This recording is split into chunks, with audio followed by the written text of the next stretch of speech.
Shalom and welcome to this edition of Revealing the Truth, where we cover the headlines, the heartlines, and biblical truth. I'm your host, the Reverend Rabbi Eric Walker. Is fatherhood really important? Do fathers have such a unique and profound impact on their families that we have actually overlooked the unique qualities and character of the father? Should fathers be honored and encouraged to leave their unique imprint on their children? Our next guest says yes, yes, and a great big yes. She's a native Californian who's traveled all 7 continents by her 13th birthday. A risk taker and adventurer, she's climbed Tanzania's Mount Kilimanjaro, kayaked in Antarctica, explored Egypt's Valley of the Kings, climbed Petra's ancient caves, floated on Lake Titicaca, boated down Vietnam's Mekong Delta, walked Israel's Via Dolorosa, and kissed Ireland's Blarney Stone. She studied modern political thought at Oxford University, earned a bachelor's degree in history and political science from Azusa Pacific University, and received a master's degree in public administration from Cal State.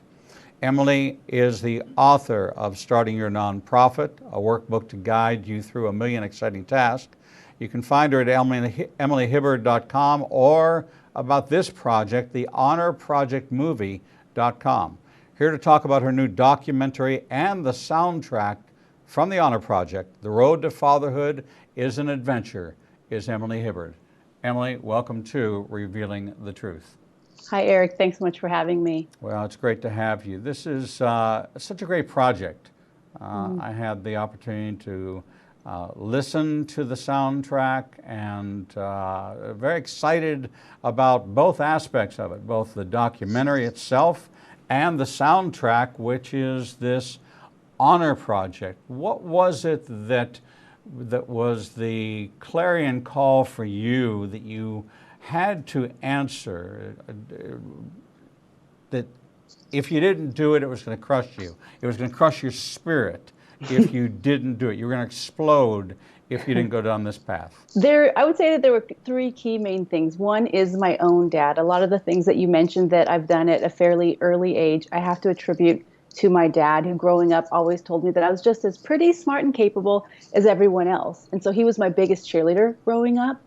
Another factor was, for the last 15 years, I've been working with women in the commercial sex industry and helping them transition into what we would say is a healthier lifestyle. And a common denominator that all of those women have in common is a really horrible relationship with their dad. And that's ranging from an absent dad or even a pastor who put ministry before his family and really abandoned their kids. And the third factor, I would say, is what we're seeing right now with phrases like toxic masculinity, where men are being made out to be these violent predators. And Honor Project documentary is my way of standing up and saying, hi, I'm Emily, and I disagree. So the motivation is to reframe the significance of fatherhood, the impact that fatherhood can have, and the weight of the responsibility and the weight and the importance that a father has in contributing to the welfare of their children. Absolutely. Men and identity are under attack right now, and we're seeing that in men of faith. We're seeing that with men who pursue no faith at all. But masculinity and identity are clearly under attack. And by following around these 20 men, one of which is my dad, who has a unique role, we're pushing back on that, and we're showing 20 regular guys. None of the people in the documentary would be considered celebrities. These are your average guys who are consistent and they're faithful and they show up and they're doing a great job. And when I had invited them to participate in my documentary, again, they're all personal friends of mine, so I just started calling friends. And they all said the same thing. They said, Em, why do you want to do a documentary on me? I'm boring, I'm average, I'm married and I have kids, there's nothing special about me. And I said, that's exactly why I want you to be in this, is because you represent the average guy who's consistent, who's showing up, and who's being overlooked right now. What is happening in today's society that the fatherlessness, the abusive father, the uh, incarcerated father is really getting the press, and the active father, the one who braids his child's hair or goes to the dance recitals, as I did with my daughter, who's now pregnant with our first grandchild. You know, I have the app on my phone that she has where we're tracing the baby bump. So together every Friday we look together at, oh wow, you know, Mila's now as big as a squash. And you know, we're 32 weeks and we're going through this and navigating this pregnancy together. She's never been pregnant. I've never been a grandfather, but we're both embracing this together and taking this journey together. But that's not the story that the newspapers are carrying. That's not the press that the magazines are carrying. It's always either the celebrity dad or the deadbeat dad. In my Why? opinion, I think it's because those outlets are grabbing at low-hanging fruit. It's really easy to highlight a man who didn't have a father, who committed a crime, who's in jail. There's plenty of those stories. For me, it's a lot harder to do a project that is honoring and unifying, regardless of the topic. It could be fatherhood or something else, but it's much more challenging to do something highlighting average guys. You have to dig deeper. You have to look more clearly. You have to look more intently on these guys are showing up. They're consistent. Why? What is that? Versus, oh, here's another guy who's incarcerated who grew up in a home without a father. It's low-hanging fruit. You know, it's interesting that you call it the Honor Project. In the last 4 or 5, maybe even 6 weeks, the concept of honor has come up in almost every interview. We do 3 live interviews a day. I think you're number 1,400 or so of the live interviews we've done on this program. And honor has come up more in the last 4 to 6 weeks than at any time I can remember. And a lot of it has to do with the fact that we do a lot of programs on family relations, on the difficulties of marriage, of understanding roles, of the biblical concept of honor. And in your mind, when you named this the Honor Project, what were you thinking connecting honor with this project? What was the motivation behind honor? I was thinking about a lot of girls who are like me. When I talk to men, they talk about respect, and respect is earned. I get that, fair enough. When I hear honor, I think that myself and other women, we have this unique ability to honor the men in our lives, whether that be our fathers, our husbands, our boyfriends, our sons, our neighbors, the guy who brings our UPS packages. Hey, thank you so much. Wow, you're strong carrying all those boxes. Glad it's not me. We have this innate ability to be sensitive, to be kind. We could either keep that to ourselves or we can give that away. And with Honor Project documentary, I really wanted to do that. I wanted to take my position. I wanted to take my role as a woman and honor these men who I think are absolutely incredible. So for you to honor them is to tell their story and put them in a favorable light, put them in a real, day-to-day, 24/7, the guts, the glory, the raw, the real, and honor them because they hung in there through the good and the bad and had an impact on the lives of their children. Did you pick men who had daughters specifically, or do you have some fathers who just have sons? I picked both. And living in Los Angeles, friends of mine, they all look different. They have different skin color. They come from different socioeconomic backgrounds. Some of the guys in the documentary grew up with fathers, and some didn't. And I really wanted to explore that. Some of the guys have special needs children. I wanted to just show what an average father might be faced with on an average day. What was the most surprising thing that you came away with as you, of course, this is about a 65-minute documentary, which falls in the category of a documentary about an hour long.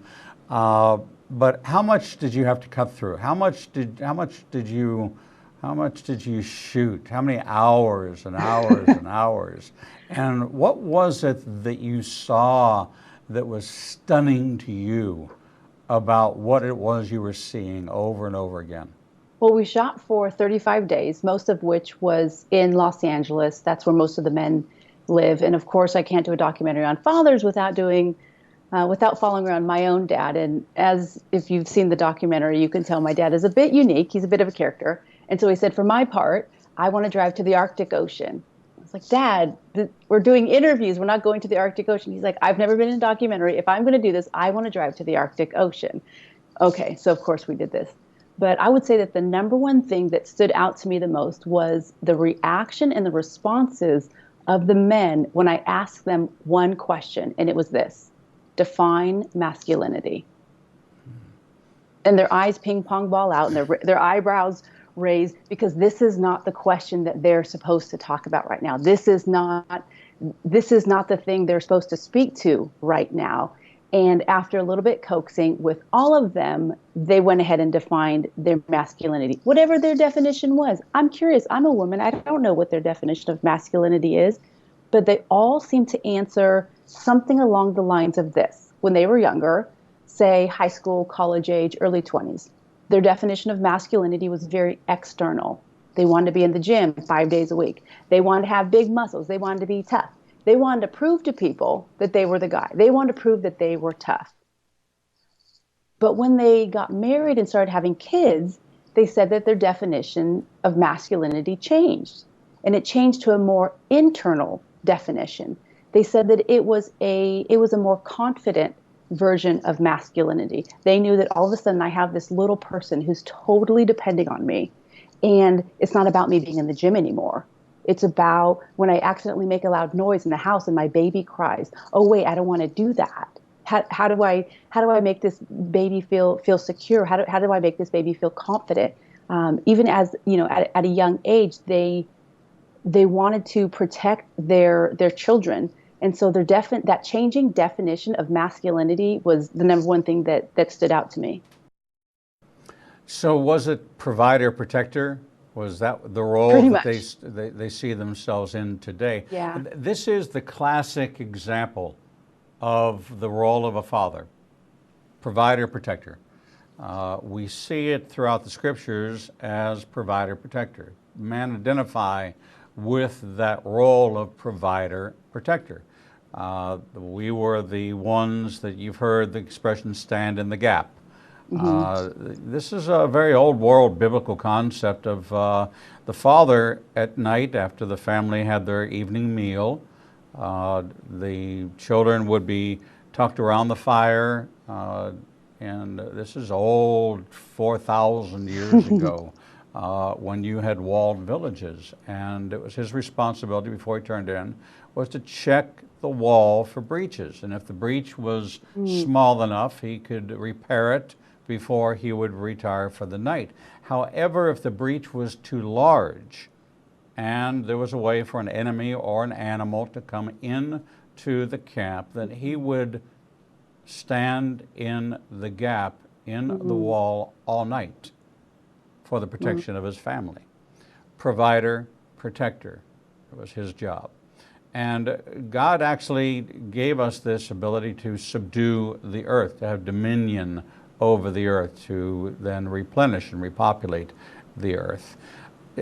In the case of moving past the heavy masculine provider, protector, which could be from Neanderthal to gentle,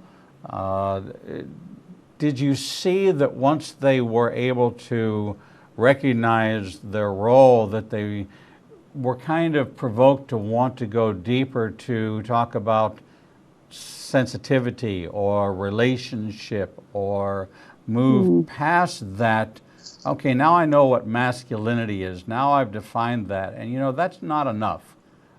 Provider protector is not relational. Provider protector is role, not relation. That's a job. That's a specific, it's a job title. But you found in each one of these men something a little bit deeper as you began to probe. How were you able to pull out of them? Because I know that in the spectrum, you knew many of these people. I think you said about 15 of them you knew, 5 of them you got to know. Were they, was it easy to pull this information out of them, or was it a kind of a struggle for you? Well, it was easy for me because I was the one asking the questions. So it's that part was easy. But the challenging part was having the guys answer the questions. We don't show all of this because we were only able to use some of the footage. But if I recall correctly, every single one of the guys at one point during the interview cried. And it was because the questions that we're asking, they're not being asked on a daily basis. Nobody's really asking about this topic of fatherhood. They're not being asked at home. They're not really talking about that. They said that felt a bit arrogant to talk of themselves as a good dad, that they shied away from that. In church, they're not really talking about that. It's not really coming up. And so they don't really have a platform or an opportunity or a small group to talk about them in this role as a father. And so as I'm simply asking questions, I'm tapping into things that are in these men that they don't talk about. And it was very emotional for them. Questions like, what was it like holding your child for the first time? After a few interviews, I knew I have to ask this question very gently, because whatever is going to happen in that man when I ask that question, I need to be very careful with that, because in a way I'm holding his heart in my hands by asking that question. It's so true. I have an adopted daughter, and she's from California. We lived in L.A. She was a newborn at Fallbrook Hospital outside of San Diego, and I brought her home, but I would sit every day waiting for the phone call that said that the mother changed her mind, the birth mother changed her mind. And so it was a fearful time in my life. I wasn't a believer, very fearful time. And the day that we got the call saying that finally the rights have been terminated, we had a court date, and it was supposed to take 3 months. It took 9 months. And so this was just, and bringing her back from the courthouse, I remember sitting on the couch and held my now 9-month-old daughter in my hands, and she was soaking wet from my tears. Wow. I was so racked with this 9 months of build-up to this crescendo where she was finally mine, and they couldn't take her from me. Finally mine. And a very unique experience for an adoptive parent than for a natural born. You don't really think about somebody taking your child away, but 9 months, you're so bonded, you're so connected, you are so in tune with this child that the prospect that this could go away was devastating. And I was not a young man, 38 years old when she was born. She'll be 30 in a couple of weeks, and so I can imagine how moving and how stirring that was, because we have this, remember, we're created as image bearers. God said in Genesis 5, I created mankind in our image, both male and female. And he was talking about the man, individual, and mankind, but he was talking about Adam having these emotions, having these attributes, having this image bearing of a sensitive. Then we have the female taken from him, but that did not remove all of the sensitivity, all the emotion, all of the tenderness from us. It just created a helper for us to help navigate feelings we don't understand. I think that women probably help men more in that area than in task-oriented kind of ways. And so this fatherhood concept changes a man from mighty warrior and from giant slayer to tender, rough hands but soft heart. Did you ask everyone the same questions? I had a different set of questions for the guys that were closer to 70 than the men that were, I would say, in their 30s or 40s. Men like Phil Cook or Brock Taney, who are grandparents, Larry Rodriguez. They have a different, I figured that they would have a different perspective now that they're grandparents. So I tried to ask them questions that would be a little bit more appropriate to where they are now. But we also did ask what it was like, when they were first starting out. That's interesting because I fall into both categories. Yeah, I guess you would. I'm on my way to 70, but I'm still a very active father, about to embrace being a grandparent. But I've been active in my daughter's life all her life, so it's very, very interesting. You talk about reclaiming masculinity, and part of your hope and dream is that the world would look on at this documentary and reframe masculinity to be something to be honored. Yeah. What attitudes do we bring into, especially when there isn't a masculine movement? There's a feminist movement. There's been a feminist movement for the last 70 years. There's been this established the identity and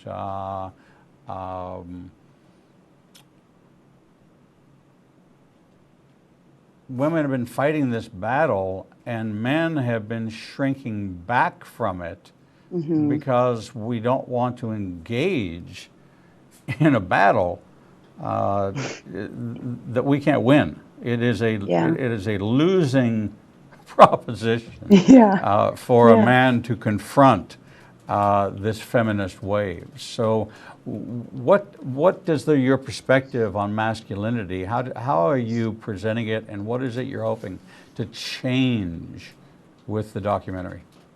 Well, I've been getting some unique feedback and responses from the documentary already, particularly from feminists. Again, I live in Los Angeles, so we're a little bit different than the rest of the country. But they say, aren't you a feminist? Don't you want to do something on mothers and how strong mothers are? I said, I'm not a feminist, and I'm not a feminist for this reason.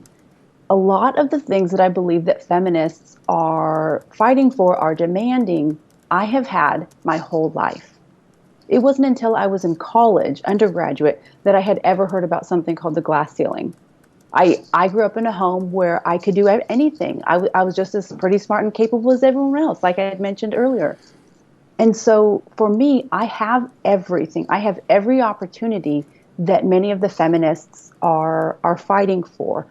It wasn't very far into my 20s that I realized it doesn't really matter if you're the only woman at the boardroom table, if you're the only one with the solution to the problem. Nobody cares if you can bring solution, solve the problem, and save money in the meantime. Nobody really cares. And so I've pretty much taken that approach. But what I would love to see is for women to highlight, to honor the men in their world. I did this with the camera and, about 15 guys that I knew and about 5 guys that I met along the way. That's all that I did. It was not that complicated. It was not that hard. It was pretty simple. All that I did was highlight some men that I already knew. And women, we all have that ability to use our strengths and use it to honor the men in our world. And I think that is uniquely powerful. Well, I completely agree with you and appreciate you bringing this to us. This is so important the role of fatherhood, the understanding of the real heart of the father, and I think you captured that beautifully and eloquently in this documentary. We're talking with Emily Hibard, who has produced the Honor Project, The Road to Fatherhood. It is an adventure. You can find more about it, her and the film, at honorprojectmovie.com, that debuts on Father's Day. And then we will talk about future distribution and availability past this coming Sunday. But I wanted to absolutely share this with our audience worldwide, that the male role in the family is essential. And we're not going to get it right. We are wired differently, but our hearts are tender and open to finding our place, and we would beg, ask, cajole, appeal to the mothers, the moms and wives out there, to allow us to take our place in the family and fulfill that role as father without living under this heavy weight of moms know best. Dads know a little too, and to make a little room for us in your lives. We're going to take a short break. And when we come back, we're going to talk more about the Honor Project. The Road to Fatherhood is an adventure. You can, while we're on break, jump up to honorprojectmovie.com and check out a little bit more about this project. We'll be right back with Emily Hibard. Not everything that makes the headlines has biblical importance, but many events that happen around the world do, and you never hear about them. Igniting a Nation is pleased to teach Revealing Prophecy every Tuesday night at 7 p.m. at the Marriott 280 in Birmingham. We will cover worldwide events and insider information that will connect the dots of what's happening around the world with biblical prophecy. If you happen to miss a class, we'll televise each week's class at 10 o'clock Central Time on ignitinganation.com and all our social media outlets. Copies of the teachings will also be available to purchase on our website at www.ignitinganation.com.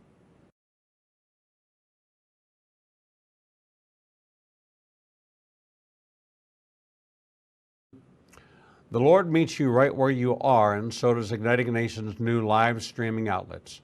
You can now watch Revealing the Truth, Revealing the Bible, and Prophecy Revealed simulcast live each Monday through Friday from 10 a.m. to 1 o'clock p.m. Central Standard Time on YouTube Live, Facebook Live, Vimeo, Periscope, and through our website, www.ignitinganation.com. No matter what device you are using, our program will automatically scale so you won't have to miss a single program. And if you happen to miss an episode, you can always subscribe to the Igniting a Nation YouTube channel and access over 1,000 interviews and never miss your favorite authors, special guests, and topics that interest you the most. There are lots of ways to see Israel, but nothing compares to seeing the land of the book and the people of the book through the eyes of two Jewish believers who can take you on a journey that will bring the entire Bible to life. When you join Rabbi Eric Walker and his #1 rated tour guide, Edo Canaan, in Israel, you'll experience incredible teachings, first-class accommodations, and actually walk where Jesus walked. You will experience the Bible transforming from black and white into living color, and you will never see the Bible in the same way again. For more information, visit us at www.ignitinganation.com/events. The Lord contends with what contends with you, and Igniting a Nation is committed to bringing to light each and every issue that faces a believer's life. Our live stream programming and teachings take you on a journey to finding biblical truth from a wide variety of experts who share their insights into a deeper walk with the Lord. We have assembled the most comprehensive panel of experts in the fields of prophecy, caregiving, healing from trauma, shame, and abuse, and so much more. We continue to expand our teachings and programming to meet your needs. We're committed to healing the nations with biblical truth. Visit www.ignitinganation.com to develop a deeper walk with the Lord and start your journey to a transformed life. The Bible commands us to study to show ourselves approved, but most study using Bible study tools and not actually studying the Bible chapter and verse. Igniting a Nation is pleased to present Revealing the Bible, recorded and taught each week before a live audience. We take you deeper into the actual Bible and verse in both Hebrew and English and connect the dots between the Old and New Testament. You can attend our 2 classes in Tuscaloosa and Birmingham, or watch the program every Wednesday at 11 a.m. Central Time on ignitinganation.com and all our other simulcast outlets. For more information, visit www.ignitinganation.com/events. Shalom and welcome back to this edition of Revealing the Truth, where we cover the headlines, the heartlines, and biblical truth. I'm your host, the Reverend Rabbi Eric Walker, and we're talking with Emily Hibard, who has produced the Honor Project. The Road to Fatherhood is an adventure. It is a documentary with an incredible soundtrack that goes with it. And Emily, welcome back to the program. Thank you. Emily, as you interview these dads, you include stories of more than a dozen men in your documentary. You spoke with them about some of their greatest struggles and their frustrations. And from what I could gather, that as you weighed into both your own father's honest answers and his dialogue with you, you were touched by that as well as touched by the response. Hopefully the world will change, but I think Emily may have changed a little bit in hearing about some of the greatest struggles and frustrations. What were some of those that you heard vocalized when you were able to get past the veneer that men put up? Without a doubt, they all shared some common experiences, although some of these men don't even know each other, and they all had the same answer, which I found very unique. One of the things that they shared was that they all wanted their fathers, and this is for men that grew up with the dad or did not grow up with the dad, that they all wanted more affirmation. They wanted their accomplishments, whatever those are, elementary school, middle school, high school, college, to be acknowledged. And a lot of the men who grew up with the World War II generation dads particularly didn't receive any sort of verbal acknowledgement, no matter how great or how small the accomplishment was, or any sort of emotion, affection. And they all wanted that. But they, growing up, they didn't know that they were supposed to say that or that they could say that, because their role model of what a man is, how a man acts, was very stern, was very a little bit more cold. And so they didn't want to say anything. But on the inside, they all wished that their father had shown them more affection and was more verbally affirming. What was the age of the youngest father that you interviewed? I want to say early 30s. So kind of in the millennial. Mm-hmm. Okay. Did you find a very different, almost radically, diametrically different sensitivity from the millennial than from those like myself who are a part of that, in my case, the first post-Holocaust generation, the ones born in the late 40s, early 50s, who had the European, in the Jewish world, immigrant families. And I left home at 14 Wow. and never returned. Went off to boarding school, off to college, off to corporate, and that was it. There was no, we were from different planets, not even from, there was nothing. There was no connection. This father figure was strictly that. I bore his name, but it wasn't even his name because they changed it. So, I am a one and only Walker. I have two sisters. So there is no I can trace all the different names we had over the years in Ukraine and Hungary, Croatia, and where we're from, but our identity was driven into us to be Americans, and you don't talk about the old country, you don't talk about being Jewish, you don't talk about any of that, because you could be the subject of persecution and it could happen again. It was so fresh, so raw, so real, especially in the Jewish world, that it was completely different. But as I interview the younger generation, younger fathers, I find a whole different sense of relevance and engagement and involvement in their children's lives that I don't really know when the turning point was, but every father has that choice to make for himself.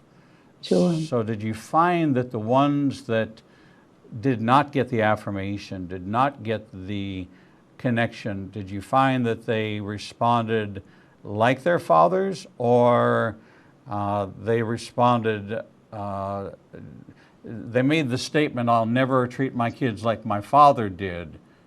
We've all said that. I'll never say the things that my father said, but of course you wind up doing the things your father did, saying the things your father said, and realizing that you've become your father, and then when you have that realization, you make the change. Did you find that, and how was the difference, the spectrum, from one end to the other in your interaction and what they viewed themselves as engaged or in that role? Well, I was expecting subconsciously, now that I think about it, that the men in this documentary would be somewhat similar to the men that I've worked with in the corporate world. The baby boomers are very different than millennials. They work different. They have different ethics, very, very different. So I subconsciously assumed that when I'm talking about fatherhood and parenting, that I would see that vast difference, that polarization. And interestingly, I didn't see much of a polarization from the baby boomer dads to the millennial dads, and I found that was really interesting. Regardless of whether these dads grew up with the father or did not, they seemed to, for the men that grew up with the father, they seemed to pick and choose the best things that their dads had to offer.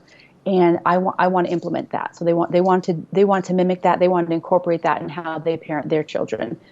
They also came up with some other things that were important that maybe they didn't see affection expressed as much, and so they wanted to figure that out. How do I do that? How does that look? And the same for the guys who did not grow up in a home with a father. They had no reference point. But what they all had in common was that I want to figure this out. And I just ended up referring to it as the father's heart. All of the men in this documentary have a father's heart, meaning that they were willing, ready, and able to do whatever and whenever to give it their best shot. If they didn't grow up with the dad, okay, well, I'm going to figure it out. I'm going to talk to my neighbors. I'm going to talk to the men at church. I'm going to talk to guys who are a little bit older than me. I'm going to do whatever I can to do my best at this. Not one time did I hear any excuse. Never, not once, not one excuse. I didn't even hear a reason as to why they're not doing something very well.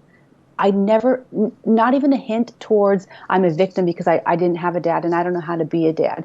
These men, they all have a father's heart. And that was so intriguing to me, that all of these guys, all 20 of them, willing to do whatever it takes to figure that out so that their kids can have what they might have never received themselves. Were all the fathers you interviewed believers? Not all. I would say about 15 out of 20. Okay. Did you notice anything different? Was there anything unique about the non-believers versus the believers? You'll see in the documentary that we interview a number of men from the LA Dads Group, and that's a local chapter of a larger organization called City Dads Group. And they have chapters around, I would say, 35 major cities around the United States. And those men were slightly different in that they might be more prone to be a stay-at-home dad. maybe a traditional role of, like we had talked about earlier, provider protector, they were a little bit more inclined to stay at home, and their wife might be the one working full time. So that was probably the biggest difference that I saw between the men. Emily, as you began to see this composite, this tapestry being woven together of fatherhood, you're a single woman. Mm-hmm. Don't know anything about your status as far as relationship is concerned, but did it give you a sense of what you want the father of your children to be like? Did you come up with a new paradigm for yourself as to what you were expecting in a husband and father? I think so. And I knew the bar growing up with my dad, who's an amazing dad. Him and my mom are coming up on 45 years of marriage. They met at a gas station when my mom was 19, and dad kind of said, "Hey," and mom kind of said, "Hey," and somehow 45 years later, that's still working. I don't get it. But I love my dad, and growing up with a guy like him, I knew my bar was pretty high. I knew the standard was pretty high. When I interviewed these men and asked them these questions and really explored their perspective of fatherhood, I knew most of these men already.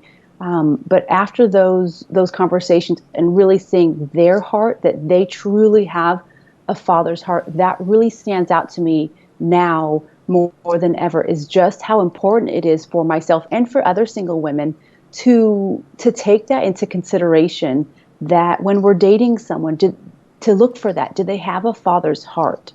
Not just will they be a great husband, but do they have a father's heart? Because a father's heart, it's not limited. A father's heart spills out of the home and into the neighborhood. It makes for a great neighbor.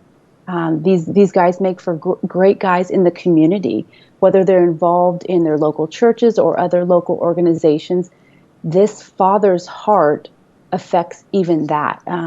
It influences and affects children that are not theirs. I think of Aaron White, he's one of the guys in the documentary, and he grew up without a father in the home, and now he's really passionate about abandoned youth and at-risk youth here in the Los Angeles area, and he mentors a number of youth in the Los Angeles area, not because he didn't have a dad and now he's figuring out, but he has a father's heart. And so he's mentoring children that are not his, but that will be better for having him in their life. Emily, the subject matter is so significant. The questions probative.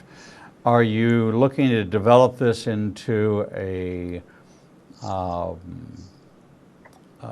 book, a guide, a handbook, training seminars, premarital counseling, support groups for fathers struggling with their identity, support group for women to find out who they're married to? I can see so many outcroppings of this project which are impactful and will change the narrative, will change, shift the paradigm to people wanting to bring out this side of men who are fathers, and the transformation that takes place during fatherhood when you cross that bridge from I'm no longer going to be able to buy the sports car, I'm no longer going to be able to do these things, life is going to change radically, and all of a sudden my role is going to be completely different.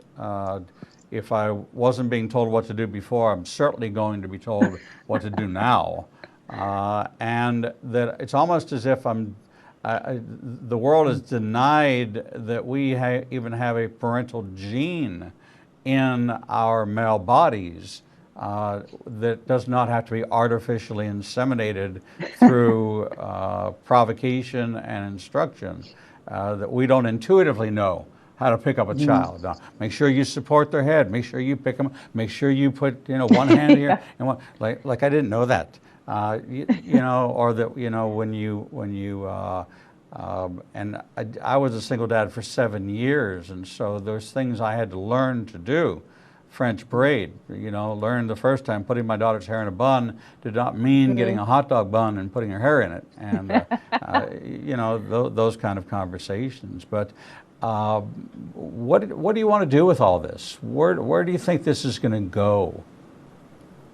When I first started on this, the idea of tackling a documentary, it is laborious. It takes a lot of time and it takes a lot of money. So after we had shot the documentary, I thought, oh my gosh, okay, good. I show up at the editors with a hard drive and I say, okay, here, you take it from there. And after a couple of conversations with Brock and Bodie Taney, Brock's in the documentary, they're novelists, they write beautiful books.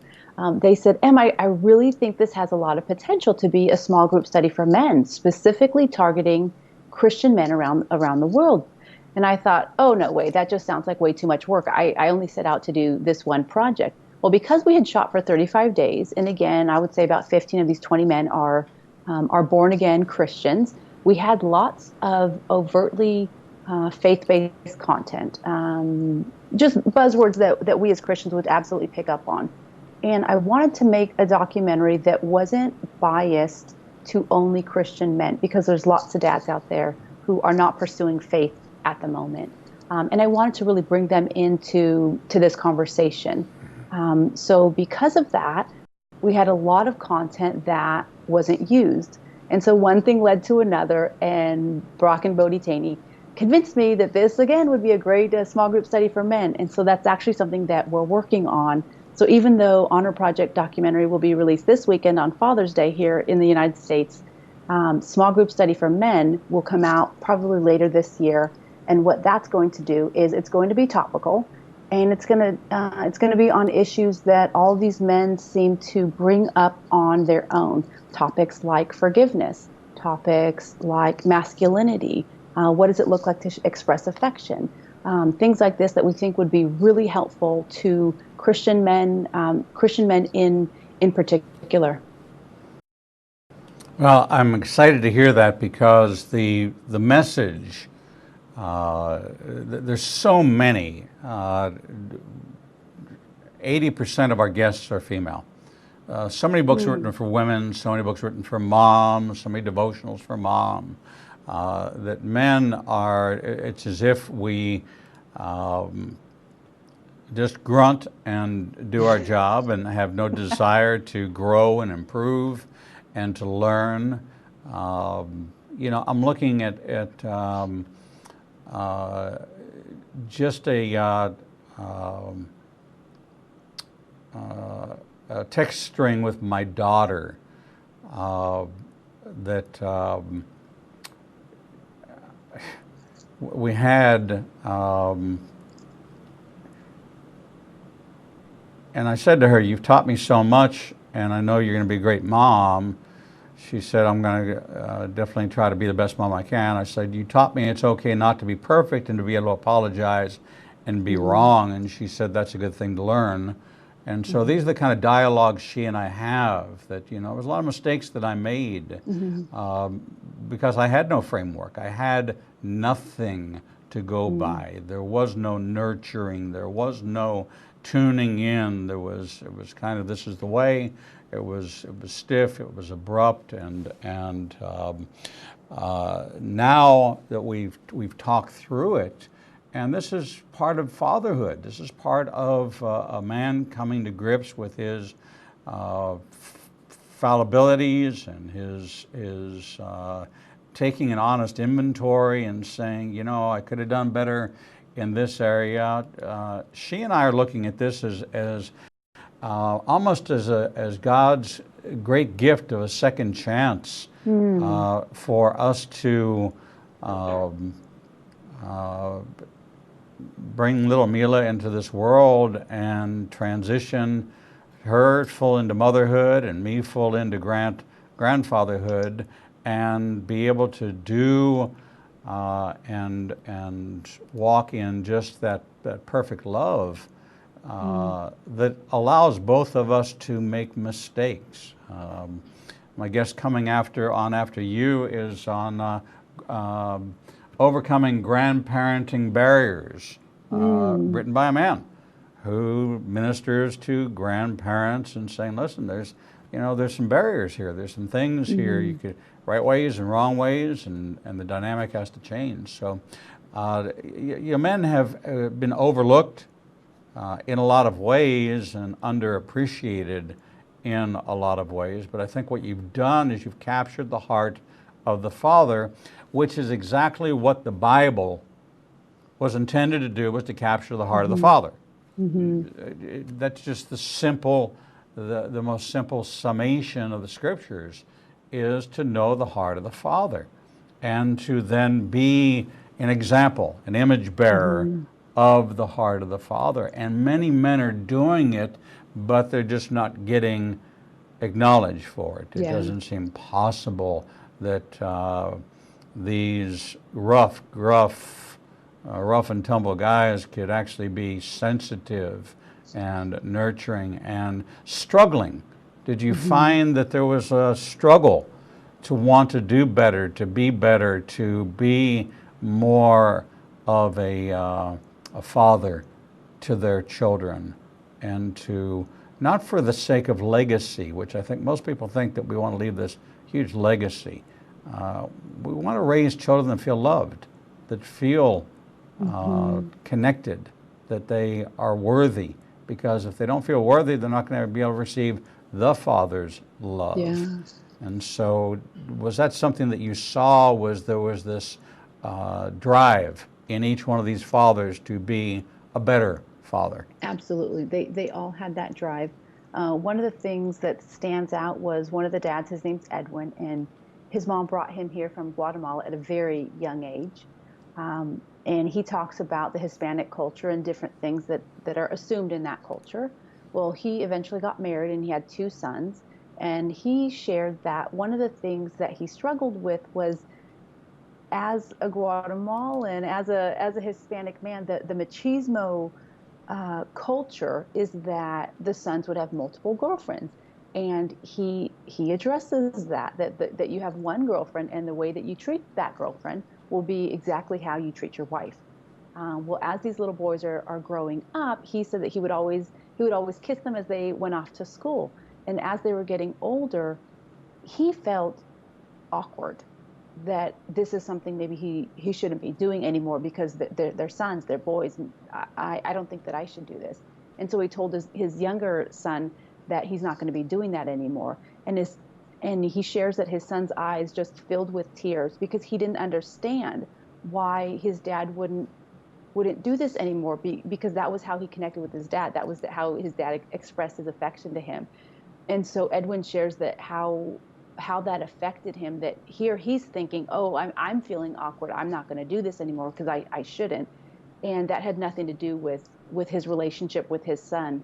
So what he did is he just put all that aside, and he said, I'm gonna express affection to my sons. I don't know how to do that, but I'm gonna figure it out. I'm gonna learn these guys, I'm gonna learn these boys, and I'm gonna go from there. So he really pushed back on maybe some norms or some assumptions or cultural expectations that he had grown up with, and he decided to do some things differently. Well, it's called The Honor Project. The Road to Fatherhood is an adventure. Emily Hibard, producer. Go to honorprojectmovie.com. There you'll be able to listen to clips from the soundtrack, which is extraordinary, and be able to follow along as this develops and gets released.